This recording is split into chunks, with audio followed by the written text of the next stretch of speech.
आज दिनांक 28 एप्रिल 2026 रोजी पंचायत समिती सभागृह हिंगोली येथे माझं गाव आरोग्य संपन्न गाव या महत्त्वाकांक्षी अभियानाचा श्री गणेशा उत्साहपूर्ण वातावरणात संपन्न करण्यात आला। तसेच द्वितीय सेवा हक्क 28 एप्रिल दिवस साजरा करण्यात आला। महाराष्ट्र सेवा हक्क अधिनियम याविषयी सविस्तर माहिती देण्यात आली।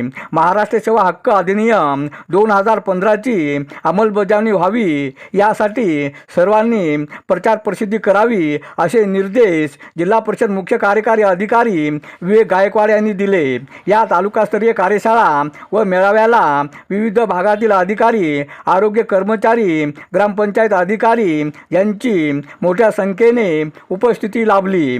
कार्यक्रमाच्या अध्यक्षस्थानी जिल्हा परिषदचे मुख्य कार्यकारी अधिकारी विवेक गायकवाड होते। यावेळी अतिरिक्त मुख्य कार्यकारी अधिकारी सुधीर ठोंबरे, उपमुख्य कार्यकारी अधिकारी केशव गडापोड, जिल्हा आरोग्य अधिकारी डॉक्टर कैलास शेळके, जिल्हा क्षयरोग अधिकारी डॉक्टर देवेंद्र जायभाय, गट विकास अधिकारी माया वानखडे, तालुका आरोग्य अधिकारी डॉक्टर गणेश जोगदंड, सहाय्यक गट विकास अधिकारी विष्णू भोजे आदी मान्यवरांची प्रमुख उपस्थिती होती। अरुण दिपके, TV7 हिंगोली।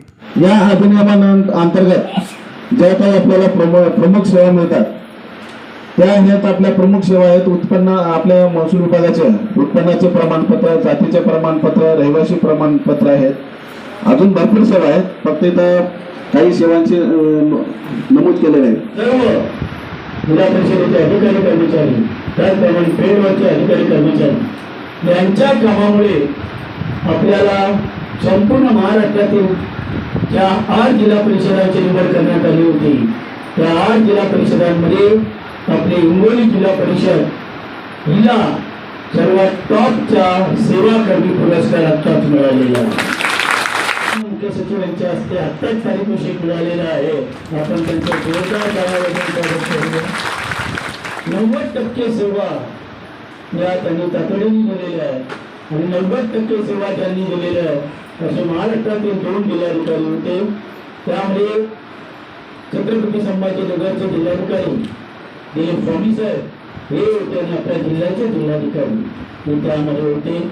अशाच सेवा आपण सगळ्यांनी सुद्धा येणाऱ्या पुढील कालावधीमध्ये जास्तीत जास्त सर्व ग्रामस्थांना दिल्या पाहिजे, जेणेकरून आपल्या जिल्हा परिषदेचं सुद्धा नाव भविष्यामध्ये महाराष्ट्राच्या नकाशामध्ये चांगल्या नावारूपाला येईल असं आपण पाहिलं। जोड त्याला लावावी म्हणून आता आपल्याला त्याच पद्धतीने, त्याच जोमाने, तीच एन्थुझिझम आपल्यामध्ये कायम ठेवून आपल्याला आता पुढे काम करायचं आहे। ते आरोग्य संपन्न गावामध्ये आपल्याला काही आपल्या 4 ग्रामपंचायतींनी रजिस्ट्रेशन केलेलं आहे। आपल्याला 2 दिवस आपल्याजवळ आहेत। 2 दिवसामध्ये आपल्याला मॅक्झिमम गावांचं रजिस्ट्रेशन करून आपल्याला त्यामध्ये सहभाग घ्यायचा आहे। हा सहभाग जसा आरोग्य विभागाचा आहे तसंच म्हणजे 65% तुम्हाला मेहनत करायची आहे, तर त्याचमध्ये 25% पेक्षा जास्त आमच्या ग्रामपंचायत विभागाला सुद्धा त्यामध्ये मेहनत घ्यायची आहे। एवढंच आहे की माणसाच्या सवयी आणि जीवनशैलीमध्ये बदल करणे। आता हा कसा करायचा, तर याच्यासाठी आपल्याला 59 निर्देशांक दिलेले आहेत। ते निर्देशांक आपल्याला सर्वांना माहीत आहेत। तर मी याविषयी PPT सादर करतो। आपल्याला या कार्यक्रमामध्ये भरपूर प्रयत्न करायचे आहेत।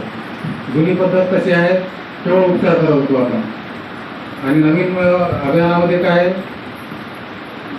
की आपण ही आरोग्य, ही सार्वजनिक प्रतिबंधात्मक आणि तळागाळातून सुरू होणारी चळवळ ही आपल्याला करायची आहे। म्हणजे बाजू आपली फक्त एकच होती उपचारात्मक, त्याला हा बदल आपल्याला करायचा आहे। केंद्रीकरण केवळ रुग्णालय आणि वैद्यकीय सुविधावर अवलंबून सगळे ही पद्धत होती यावर।